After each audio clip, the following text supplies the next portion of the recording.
badabum, badababum, badadabum, badababum. Magia literei ce începe chiar acum. Și de la jurnal cu foi colorate scrie povești cu litere minunate. Pe fiecare pagină un zâmbet apare. Când cei se deschide, magia răsare. Și de la jaguar sprinten și plând, aleargă în cercuri pe podea râzând. Are blăniță cu pete lucioase și ochi curioși verzi ca frunzele dese.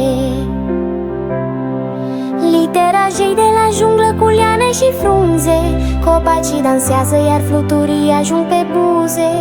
Un soare cald strălucește din ram și litera zâmbește pe geam.